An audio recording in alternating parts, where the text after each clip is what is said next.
ቻሉት እንግዲህ። የሀይገር ፍቅር። ከዕለታት አንድ ቀን አዲስ አበባ ውስጥ ወንድ ልጅ አይጣ የሚል ጥቅስ ግንባሩ ላይ የተጻፈበት ሃይገር ባስ ተሳፈሩ። ሃይገር ባስ በዓለም የመጨረሻው መናኛ አውቶቡስ ነው።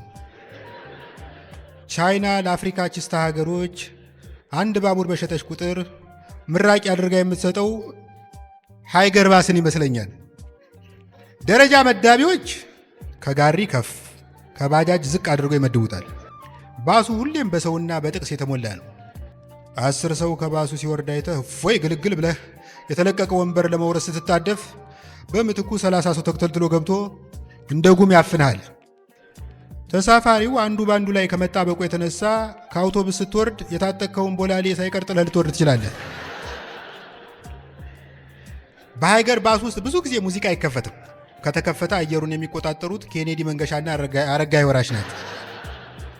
ከመሃል ካሉት ወንበሮች ባንዱ ላይ ቁጭ ብዬ የአውቶቡስን ባጥ የሙጥይ ብለው የቆሙትን ተሳፋሪዎች ብብት በማየት እየተዝናናው ነው። መዓት አይነት ብብት ይታየኛል። ትኩስ መላጣ ብብት፣ እንዲያው ከንበል ደፋ የሚል ጎፈር ያለው ብብት፣ ዶዶራንት የጠገበ ዘመናዊ ብብት፣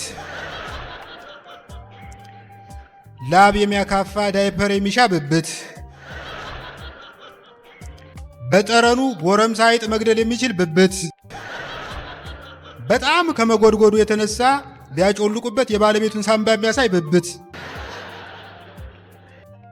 ብብት መሾፍ ሲሰለቸኝ ሞባይልን አውጥቼ መጎርጎር ጀመሩ። አጠገቤ ያለው ሰውዬ የስልኬን ስክሪን ተመስጦ ቀረ።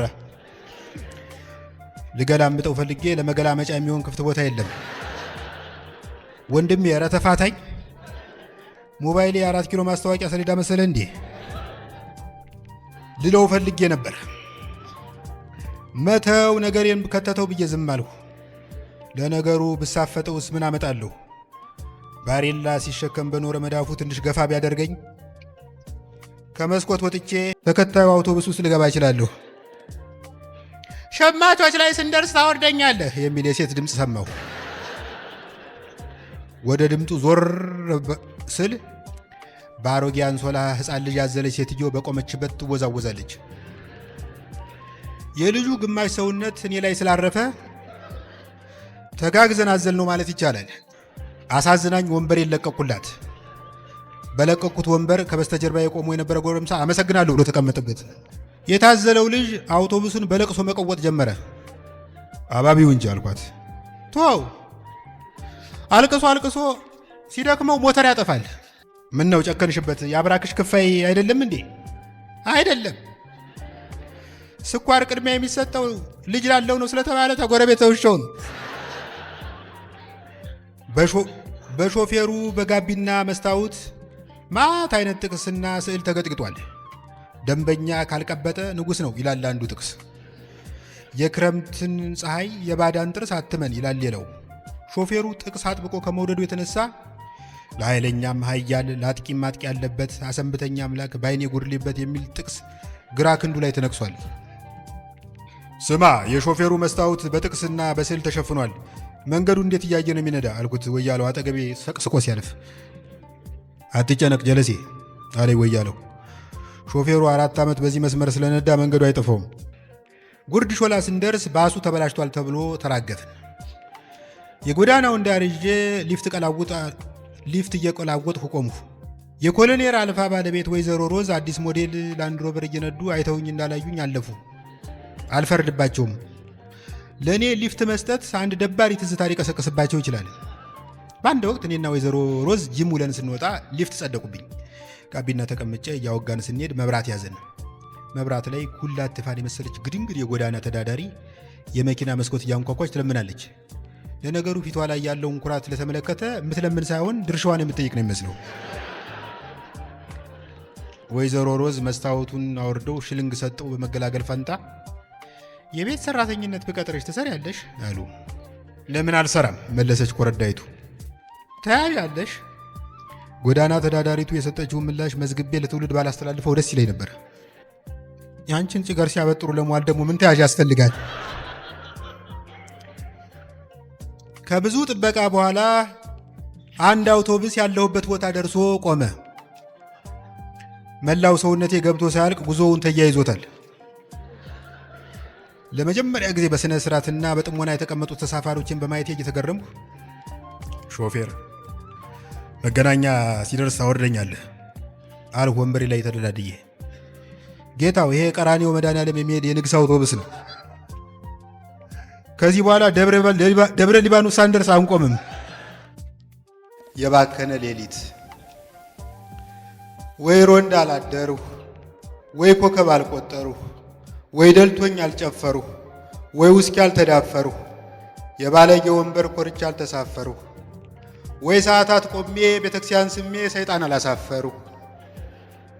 ሌቦች ደብድበውት አንዱን ምስኪን ላስር በአምቢስ ድልድዩ ስር ቆስሎ የወደቀ ገላው በላዩ ላይ እንደ ጨርቅ ያለቀ ፊቱ ተሸፍኖ በደምና አቧራ በውራዬን እርዱኝ ብሎ የሚጣራ ምስኪን አባዋራ ብብት ስር ገብቼ አፋፍሻ አንስቼ ተሸክሜ አድኜ ስፈልግ አምቡላንስ ሲሻኝ ዶክተር ሁኜ ወይ ምግባር አልሰራሁ ወይ ጀብድ አልፈጸምኩኝ ወይ ጽድቅ አላፈራሁ። አንድ በትረ ሙሴ ሁለት ሳሎሎ ከጭኔ መካከል ሲያመሽ ተንጠልጥሎ ሲባክን ዝም ብሎ እሸኝ እኔ ጀግና እንደ ጠመጅ ቆሎ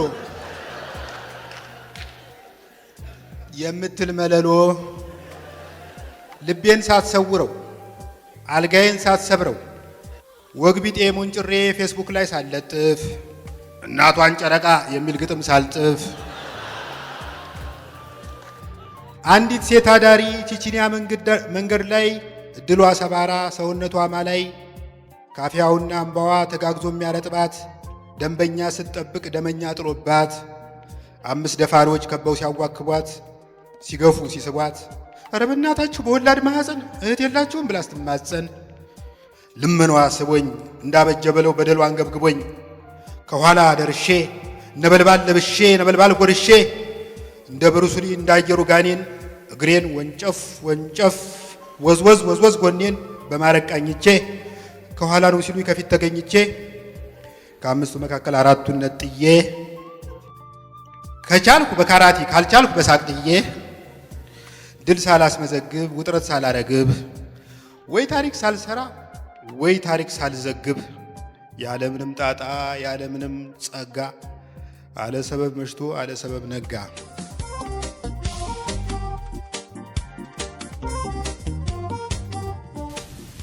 ከሁሉም በፊት እኔና ኢትዮጵያ የሰው ልጅን በማብቀል ከዓለም የመጀመሪያዋ ናት። ክርስትናን፣ እስልምናን፣ የራሻን ልቦለድ በመቀበል የመጀመሪያው አፍሪካዊ ሀገር ናት። ኢትዮጵያ የመጀመሪያው የሚለውን ቅጽል ደጋግመው የመጠቀም ሱስ ያለባቸው ዜጎች ያሏት የመጀመሪያው ሀገር ናት። እኔስ ከቤተሰባችን ሁለተኛው ልጅ ነኝ። ከቤተሰባችን ሁለተኛው ልጅ በመሆን የመጀመሪያው ነኝ ማለት ነው።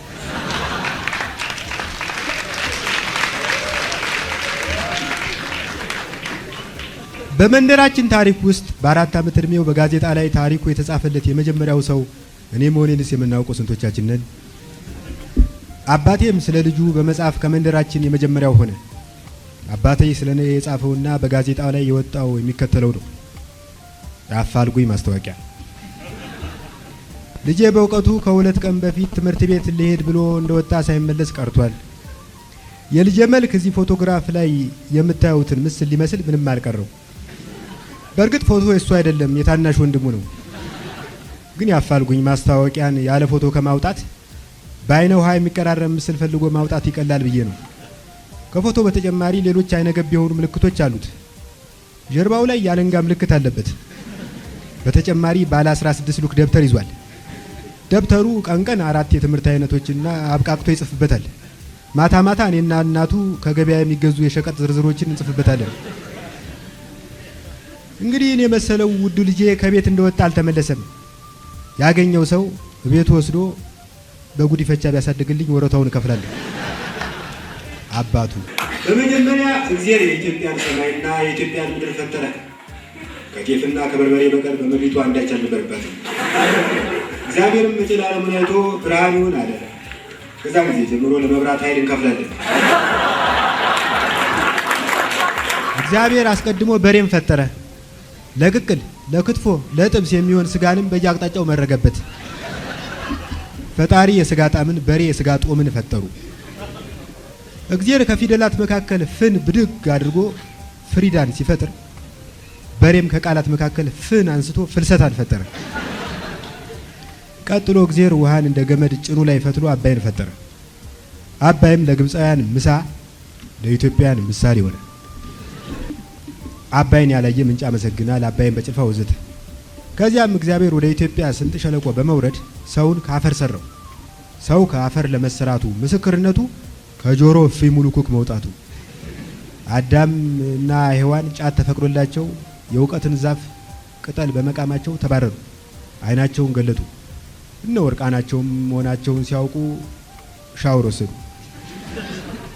በጊዜው የቻይናም ሆነ የቻይና ጂንስ አልነበሩምና አዳም ለሔዋን ቅጠል ሰፍቶ አለበሳት። እግዚአብሔርም ረገማቸው። ጥረህ ግራህ ብላ አልልህም፣ ጥረህ ግረህ ጡም። ሲቸግርህ በጦትና በወሬ ሲደላህ በውስኪና በበርበሬ ተቃጥለሙት። ከክብ እንጀራ ከክብ መከራ አትሻገር ብሎ ረገማቸው። የኢትዮጵያ ታሪክ የሚጀምረው ከዚህ ግድም ይመስለኛል። ሁላችንም እንደምናውቀው ኢትዮጵያ የምትገኘው በአፍሪካ ቀንድ ነው። ከአገሮች ሁሉ ኢትዮጵያን ቀንድ ላይ መሰካታቸው ግፍ አይደለምን? እንጃ እኔ ተራኪ እንጂ ተንታኝ አይደለሁም። ይሁን እንጂ እንደ አንዳንድ ሲኒኮች ተስፋ አልቆርጥም። ጥሬ ስጋ እየላፉ ጥሬ ኑሮ እየገፉ ተስፋ መቁረጥ ምን ይባላል? ከአንድ ሲኒክ ልቦና አንድ ሲኒ ቡና ይሻላል። ሀገራችን እንዲሁ በክብ መከራ በክብ እንጀራ ያለፈ የበለጸገ ታሪክ አላት። እንዲያውም ሊቃውንት እንደሚሉት ቋንቋና ወግ የተወሰደው ከኛ ነው። ለምሳሌ እኛ ቄስ፣ ቀይስር፣ ቀይሳር ስንል ሰምተው ሮማውያን ቄሳር ይላሉ። እኛ ቴነሽ፣ እታበባ፣ እታጣ፣ እቴቴ የምንለውን አገጣጥመው ግሪኮች አቴንስ ይላሉ። እኛ ዶማ፣ ዳሞት፣ ዲሞትፈር የምንለውን ቀያይጠው ግሪኮች ዲሞክራሲ ይላሉ። እኛ ሞት የምንለው ላይ አንድ ቃል ጨምሮ ፈረንሳዮች ሞርት ይላሉ። እኛ ኤዲያ ስንል እንግሊዞች አይዲያ ይላሉ። ትልቁ እስክንድር ኢትዮጵያዊ መሆኑንስ የምናውቀው ስንቶቻችን ነን? እስክንድር የሚለው ቃል አማርኛ ሲሆን ትርጉሙም ያው እስክንድር ማለት ነው። ሰርግ እስክናሰናዳ ማለት ነው። ይቺን የጻፍኩት ታሪክን የማወቅ ጉድለት በትውልዱ ላይ ስላየሁ ነው። ለምሳሌ የወንድሜ ልጅ አለ። አንድ ቀን አጤ ምኒልክ ነጭ ሻሻቸውን ጠምጥመው የጎን የተነሱትን ፎቶ እየጠቆሙት ይሄ ማን ነው አልኩት። ሳቅማማ የመለሰው 50 ሴንት የሚል ነበር። የወንድሜ ልጅ የፈረንጅ ትምህርት ቤት ተማሪ ነው፣ ግን ስለ ትውፊቱ የሚያውቀው ነገር የለም። ባለፈው አያቶቻችን ከአንድ ድንጋይ አንድ መቅረስ ፈለፈሉ። ከአንድ ድንጋይ አንድ መቅረስ አይገርምም? ለመሆኑ ይሄ ጉዳይ ምን ያመለክታል ብዬ ጠየቅኩት። በጊዜው በቂ ድንጋይ አለመኖርን ያመለክታል ብሎኝ ያረፈ። እና አሁን የኛ ዘር ነው። አያቶቼ አርበኛ ነበሩ። ቅድሚያቴ መስክር። ቅድሚያቴ በአድዋ ጦርነት ጊዜ እንደ ባልቻ አባ ነፍሶ እንደ ፊት አውራሪ ገበየው ከመሳሰሉ ጀግኖች ጎን ቆሞ አስቀድሷል። እሳት አመድ ወለደ፣ ግዴለም እሳት አመድ ይውለድ። ግን እንዴት የወይራ እሳት የወረቀት አመድ ይወልዳል? እግዚአብሔር ይስጥልኝ። አመሰግናለሁ።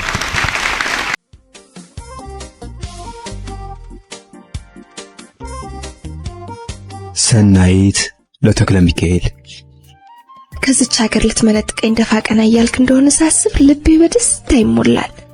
ከአዲስ አበባ ለመውጣት ስጥር ብዙ ዕድሜን ፈጅቻለሁ። እንደ ጥረቴ ቢሆን ኖሮ ቢያንስ ከ5 ዓመት በፊት ከዚች ሀገር ወጥቼ የሚሲሲፒን ውሃ መጠጣት ነበረብኝ።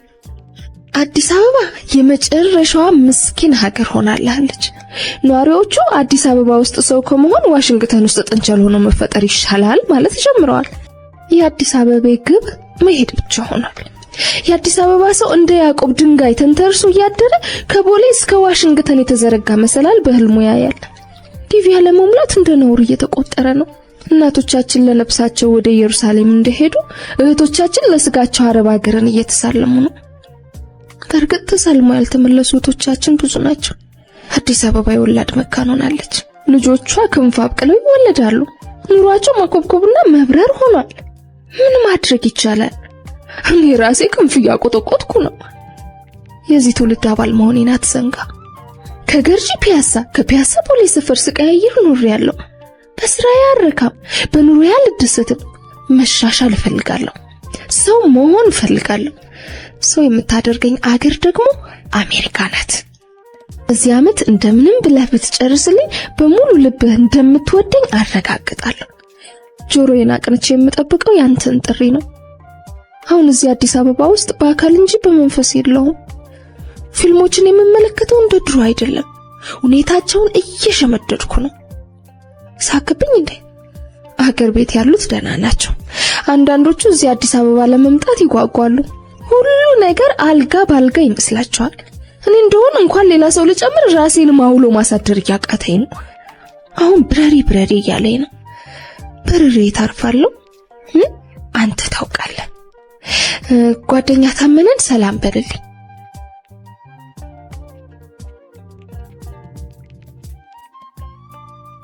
ተክለ ሚካኤል ለታመነ ማቲያስ ካሊፎርኒያ። ዲር ውድ ታሜ እንደምን አለ? እኔ እንደምንም አለው።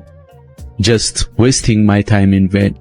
ጊዜን ቅርጥፍ አድርጌ እየበላው መንፈሴ እንደ ደጋን ተወጥሯል።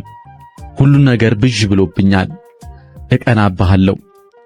ባለመማረር ይሁን ምሬትን ባለመግለጽ ከኔ ትለያለህ። እነሱ እንኳን ሰው ቆቅ ያለምዳሉ። አሁን እዚህ በመንፈስ እየተረገጡ ዶላር እለቅማለሁ። ከዚያስ ትርፉ ምንድነው? የመንፈስ ሕመም በስንት ብር ይፈወሳል? እኔ እኮ አበሻ ነኝ። ማንም እንደ መጻተኛ እንዲቆጥረኝ አልፈልግም። ሰው በፈረንጅ በርገር ብቻ አይኖርም፣ በኢትዮጵያዊ ኩራትም ጭምር እንጂ። ከወደ ወዲያ ማዶ ልብ እንዳለ አይዘንጋ።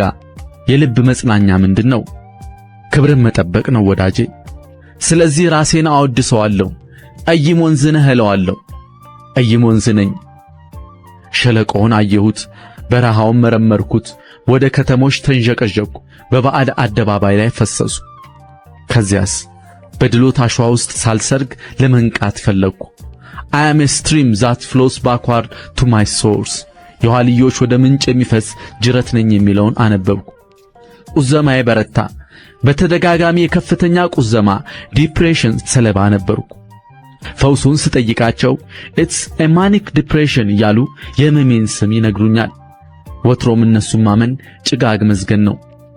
እየተፈራረቁ ሊመክሩኝ፣ ሊመረምሩኝ፣ ካውንስል ሊያደርጉኝ ሞከሩ። እኔ ችግሬን ስነግራቸው እነሱ ዕድሜ ልካቸውን ያጠኑትን ቀኖና ያሰላስላሉ። ይሄኔ አገሬ ብሆን በጠበል እገላግለው ነበር። ወይኔ አገሬ እንዲህ ህልም ትሆንብኝ።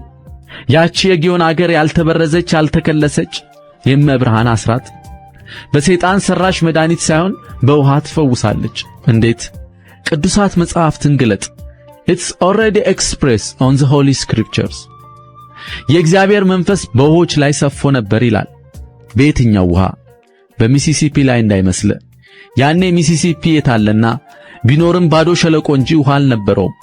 የኛ ጊዮን ግን ገነትን ያጠጣ ነበር። ሔዋን ዕፀ በለስ ስታነጉት ሊጥ ያቦካችበት ውሃ ከኤፌሶን እንጂ ከጊዮን አልተቀዳም ብላ አያቴ ነግራኛለች። ሶ ናይል ሪሜንስ ሆሊ። ከዚያ በኋላ ነው እንግዲህ ገናናነቱ የተሰጠው። ለመረብ ጣዮች አሳ ሳይሆን ጥበብን ይሰጣል። ባለቅኔዎችን አድምጥ። Lo, these are the fair virgin streams of Nile, the river that waters Egypt's tillage, fed by pure melting snow instead of rain from heaven ይሉሃል። የፈርዖን ፒራሚዶች ጡብ የተቦካው የክሊዮፓትራ ገላ የታጠበው በየትኛው ውሃ ይመስልሃል? ሙሴን የሸሸገው የማን እቅፍ ይመስልሃል? ናይል ነው ወዳጄ። It's Nile. I again recommend thee to refer the ancient scroll። እኔ ግን ከእትብቴ ጋር ወኔም አብሮ ተቀብሯል መሰል እልፈሰፈሳለሁ። የአባትህ ምልክት ቁርጠኝነትና ጽናትን ቀጥ ብሎ መቆምን የሚያሳይ ነበር። ወደ አክሱም ተመልከት።